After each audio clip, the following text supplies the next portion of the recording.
Well, I'm someone, as you probably know, who enjoys wrestling with the sayings of Jesus. There are those sayings that are easy, those passages that are simple, not simple, but at least appear so at first glance, like, blessed are the poor in spirit, for theirs is the kingdom of heaven. You're like, yes, I love that text. You could say, you've heard it said that you shall love your neighbor and hate your enemy, but I say to you, love your enemies and pray for those who persecute you. You're like, yes, I get behind those. What wonderful words of Jesus. But then again, you've got passages like we have for today, where there are certain points you just have to sit back and scratch your head and say, Jesus, what are you doing here? And as I said many times, these are some of my favorite passages because it forces you to think a little bit more deeply, to wrestle with what Jesus might be saying for us today. And so with that in mind, I want us to take a little bit closer look at our passage here in Luke 17. The apostles say to the Lord, increase our faith. The Lord replies, if you had faith the size of a mustard seed, you could say to this mulberry tree, be uprooted and planted in the sea, and it would obey you. We've all heard these lines before. Have faith the size of a mustard seed and think of what you'll be able to do. You'll even be able to move mulberry bushes. Now that's something I've always aspired to do. Move mulberry bushes via faith. Think of how good I'd be at landscaping. Yet, once we get beyond this great promise of how great a mustard seed worth of faith is, we have this moment when we realize, wait, Jesus, you're telling me that I don't even have the faith of a mustard seed? I have that little faith? You know how small a mustard seed is, and Jesus here is not talking to you or me. Jesus is talking to the 12 apostles. They do not have the faith the size of a mustard seed. What does that mean for me or you? Then, of course, there's the whole moving the mulberry tree business. Now, maybe I'm too sheltered, but I've yet to see someone do landscaping merely based on their faith. Is Jesus implying that if we don't get answers to our prayers, if we can't work miracles, it's because our faith is too small? There's a lot of theology there to unpack. And if so, it's awfully harsh on a lot of people. The apostles ask for a little more. Jesus, increase our faith. Jesus doesn't say, okay, here you go, more faith.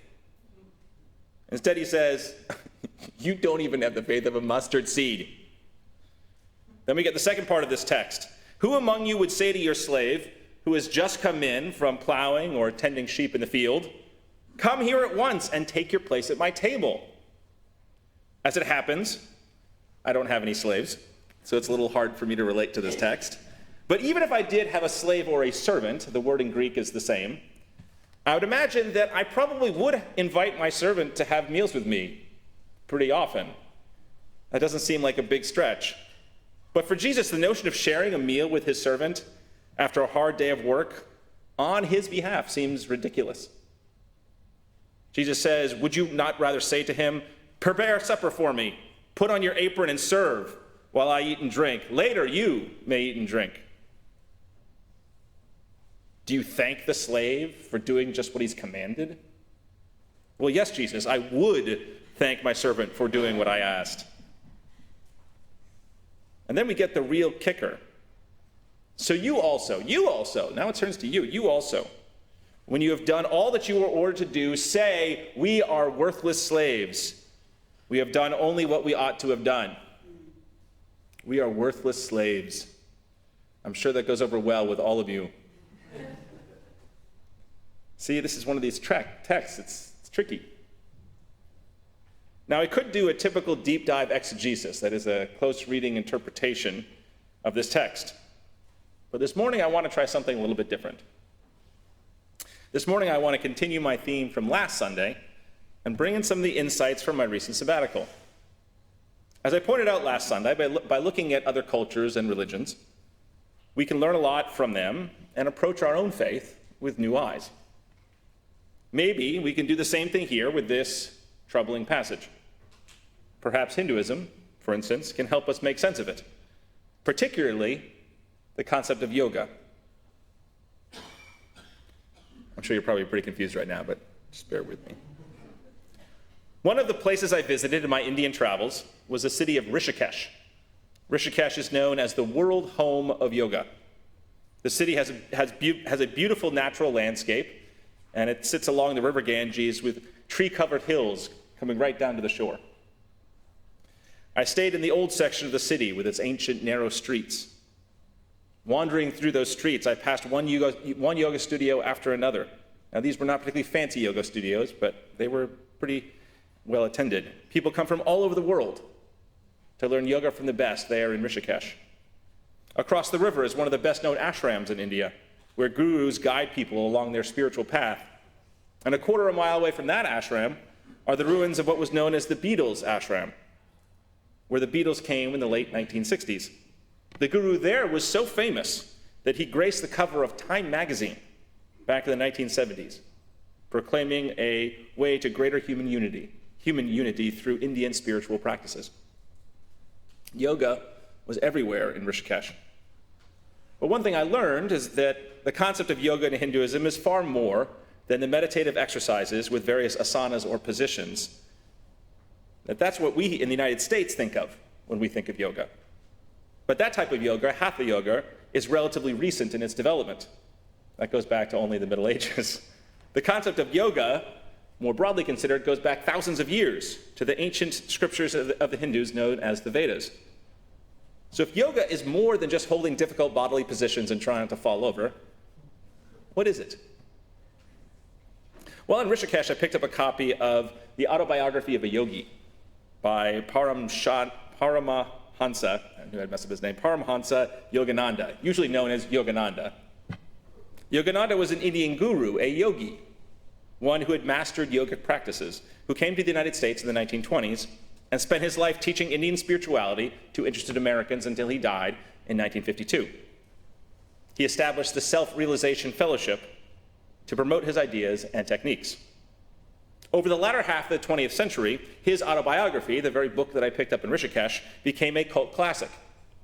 In his will, Steve Jobs instructed that everyone who attended his funeral should be given a copy. It's a fascinating book because it approaches the world from a radically different perspective than the one that we're used to. Reading it opens us up to new knowledge and shows us what yoga, all types of yoga, can do. Yogananda makes grandiose claims about the power of Indian spirituality, including the ability to levitate, interesting, the ability to appear in unusual places, heal diseases, and even, in one section, instruct birds to do his bidding. It makes moving a mulberry tree seem minor by comparison. But at the root of the book is his firm conviction that through various yogic practices, such as training in meditation and knowledge of the world, truly amazing things can happen. Now, in India, I also watched a documentary on Ram Dass, the American academic and psychedelic guru, who later moved to India to learn spiritual practices there before returning to the US to teach, lecture, and write. While Ram Dass's writing is free from most of the fantastical miracles that appear in Yogananda's work, his approach is much the same. I'm sure many of you have read some of Ram Dass's work. The overly rational Western mind has much to learn from Indian yogic practices. If people took even a small amount of time to delve more deeply into them, a whole new world and spiritual life could potentially emerge. Now, my first exposure to this broader view of the concept of yoga came from reading the Bhagavad Gita, the best-known Hindu text in the West. The Bhagavad Gita is a part of a much longer epic and is a conversation between the god Krishna and the warrior Arjuna. In that text, yoga is quite different from the various exercises that we are accustomed to in the West. The Hindu god Krishna lays out the goal of all yoga practice near the beginning of the Gita. Quote, "From the world of senses, Arjuna, comes heat and comes cold and pleasure and pain. They come and they go. They are transient. Arise above them, strong soul. The man whom these cannot move, whose soul is one beyond pleasure and pain, is worthy of life in eternity." That is the aim of life, to move beyond the changing vicissitudes of the world and be united in the Spirit.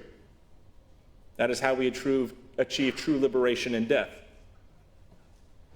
And how do we get there? How do we transcend our bodily senses and achieve liberation? Through practicing yoga. Yoga is, quote, the path of the eternal and freedom from bondage. The Bhagavad Gita lays out 3 different types of yoga, 3 ways to achieve liberation. And none of these yogic paths involve various asanas and bodily positions. In the Bhagavad Gita, the first type of yoga is jnana yoga, the path of knowledge. Right knowledge about the world can lead us to interact with the world around us with a new awareness and a new perspective. It can help us discover detachment and also harmony.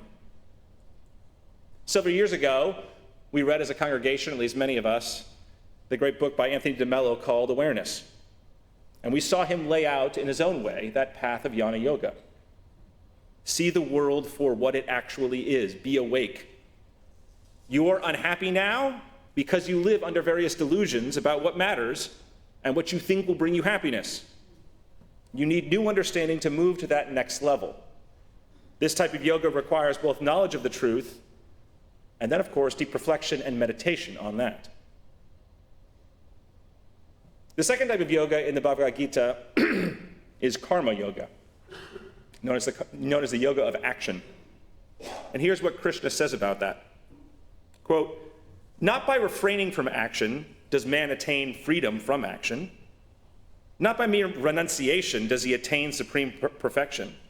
For not even for a moment can a man be without action. Helplessly are all driven to action by the forces born of nature. But great is the man who, free from attachments, and with a mind ruling its powers in harmony, works on the path of karma yoga, the path of consecrated action. Action is greater than inaction. Perform, therefore, thy task in life. Even the life of the body could not be there were there no action. The world is in the bonds of action unless the action is consecration. Let thy actions then be pure, free from the bonds of desire. What an intriguing concept. The path of liberation is not merely about prayer and meditation. It's about acting in the world, striving to act in the world, and not being buffeted and controlled by our desires. That's the discipline that we should strive for. Just as with jnana yoga, we need to strive for the right perspective on the world. We need action engagement that is non-anxious, harmonious. And that requires years of discipline and practice. This past week, of course, I've had a crash course in this as I tried to put my house ready to put on the market. And I am discovering that having detachment and a level head and being harmonious in the process is difficult. So it takes many years of practice. I am working on it.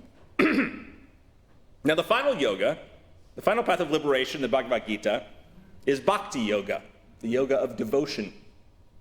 Krishna says, I, Krishna, am the one source of all. The evolution of all comes from me. The wise think this, and they worship me in adoration of love. Later he elaborates on bhakti yoga. If thou are not able to practice concentration, consecrate all thy work to me. By merely doing action in my service, thou shalt attain perfection. And even if this thou are not able to do, then take refuge in devotion to me and surrender to me the fruit of all thy work, with the selfless devotion of a humble heart. Devotion. Devotion to God is key. I guess you could say of bhakti yoga, come to church. Be diligent in your prayers. Put God at the center of your life. Even if you have a hard time with your attachments and desires, even if you get worked up too much and can't find happiness, even if you're not a master of meditation, even if home sales drive you nuts, focus your devotion on God. Embrace it. Practice it. Jnana yoga, the yoga of knowledge. Karma yoga, the yoga of action. Bhakti yoga, the yoga of devotion. For all the wisdom here in the Bhagavad Gita, it barely scratches the surface of the vast literature of yoga in Hinduism. Yoga literally means yoke. It's about learning to yoke ourselves to God through all sorts of practices and devotions, and thereby to achieve liberation. All this reflection on yoga, broadly considered, can help us in reframing our passage in the Gospel of Luke for this morning. Jesus' disciples want their faith increased. That makes sense. What person who is reasonably devoted to the spiritual life does not want his or her faith increased? Jesus somewhat harshly replies that they don't have the faith of a mustard seed. But what if we saw this from the perspective of yoga? In light of jnana yoga, the path of knowledge, it's easier to understand Jesus' reply. Hey, apostles, you're missing the boat on faith. You want me to wave a magic wand and miraculously instill you with faith. Not so, dear friends. That's not how faith works. You must strive to listen to what I've been telling you in our time together. You need to adopt a new perspective on the world. You need to see the world as truly God-breathed and effused with God's presence. Even the minuscule mustard seed carries within it the majesty of God's presence. If you could only see things, you could do miraculous work. Faith is a tricky subject for Christians. It's so often framed as, believe the impossible and all will work out. Lord, give me faith. Help me to believe this or that creedal statement. But what if faith is more in line with yoga and yogic practices? Faith is something that requires right knowledge, a different perspective, and then to also do right action and devotion to God. You don't ask Jesus to snap his fingers to make it so, because that would not be faith. Faith takes discipline and time. Consider how helpful it is to see this in the framework of yoga. You need to do the work in order to nurture that mustard seed of faith. The second half of our passage could likewise be framed differently. The apostles want a seat at the table with God. They want to be equals with God or Jesus. But they're missing the importance of yoga, of yoking themselves to the divine. Again, that is what yoga means, yoking yourself to the divine. Bhakti yoga is about devotion. It's about surrendering to God. In the final line of our passage, Jesus encourages us to say, we are worthless slaves. We have done only what we ought to have done. Now, the Greek word translated as worthless is archaeos. It has in its root kraomai, which means to make use of. We have done what we should do out of devotion to God. We have been good servants. But even with that, we are not useful to God, insofar as we don't add anything to God that God needs in order to be God. Our service to God, our devotion, doesn't change God's essential nature. God is love. God wants us to be in relation to God. God wants us to see the benefit of being a tireless servant on behalf of God. For that is what happens in this text. The servant in this text is working very, very hard. But that doesn't mean that the servant is equal to God. It's an odd analogy, to be sure, particularly in our culture where slaves and servants are not common. But I hope you can see how it might have been heard by the apostles. We are to yoke ourselves to God. We are to discover God through new knowledge, through action in the world in which we detach ourselves from judging our actions based on their results. We should nurture devotion to God as a source of love. We are not needed by God for God to be God, but we ourselves stand much to gain from our devotion by yoking ourselves to God, by that surrender, that practice of yoga. The most impressive thing in my mind about Hinduism are the ways in which Hinduism has perfected the discipline of devotion to the spiritual life. Now, I love congregationalism. I think you all know enough about me to know that I do love congregationalism. I also love Christianity and its approach to faith and society. At the same time, Protestants historically have not been known for our extensive devotional practices. Most Protestant devotional practices revolve around Bible study, Sunday worship, communal activities, and service to others, all of which are wonderful and important. But Hinduism can help us see these activities in a new light and push us to go even farther. Hinduism has spent thousands of years refining meditation techniques and cultivating detachment from worldly desires. There is a lot we can learn from our Hindu brothers and sisters, and many of us are already doing so. Consider for a moment how much more popular meditation is now than it was 40 or 50 years ago in Protestant circles. Think of how much more popular spiritual retreats are, or cultivating spiritual disciplines like centering prayer, labyrinth walks, and yes, hatha yoga. the yoga that most Americans think of. There's an endless series of books that have attempted to bring some of the insights of Indian spirituality to us. You have Ramdas Yogananda, who I mentioned earlier. But you also have Michael Singer, who I mentioned a couple weeks ago. You have Eckhart Tolle, Deepak Chopra, among others. What these writers are doing, they're not doing anything particularly new and inventive. What they're doing is they're bringing insights largely from Indian spirituality to the American mainstream. And in my own spiritual life, I'm trying to develop some of these techniques. The progress is slow, without a doubt, but I'm making the effort.